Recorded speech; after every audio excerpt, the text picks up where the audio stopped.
સુરત ફ્લડના કારણે સરકારી કચેરીમાં કર્મચારીઓ બીજા કામ પડતા મૂક્યા। દિવસે ને દિવસે તંત્રના બેદરકારીના દ્રશ્યો આવતા સામે પુણા ગામ ભારતની વાડીના દ્રશ્યો સામે આવ્યા અને કચેરી બહાર પોસ્ટર લાગ્યું કે પૂરની કામગીરીના કારણે કર્મચારીઓ રોકાયેલા છે। સુરતમાં ફ્લડના કારણે સરકારી કચેરી અને કર્મચારીઓ બીજા કામે પડતા મૂક્યા અને દિવસે ને દિવસે તંત્રના બેદરકારીના દ્રશ્યો આવતા સામે પુણા ગામમાં ભારતની વાડીના દ્રશ્યો સામે આવ્યા છે અને કચેરી બહાર પોસ્ટર લાગ્યું કે પૂરની કામગીરીના કારણે કર્મચારીઓ રોકાયેલા છે। લોકો શુક્રવારથી એક સરકારી કામ કરવા માટે લાઈનમાં ઉભા રહેવા મજબૂર બન્યા।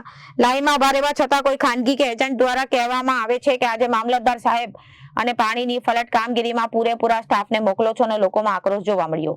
તો તમે શુક્રવારના હેરાન થતા નહીં?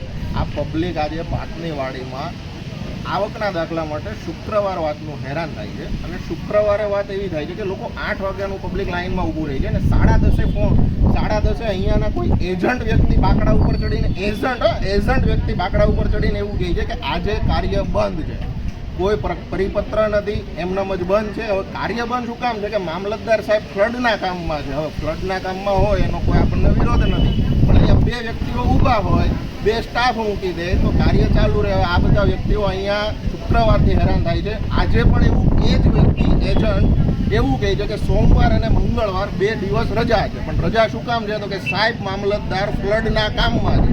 તો સાહેબ ફ્લડના કામમાં છે, એનાથી અમને કોઈ વિરોધ નથી, પણ અહીંયા 2 કે 3 સ્ટાફ હોય તો આ બધાનું કામ થાય।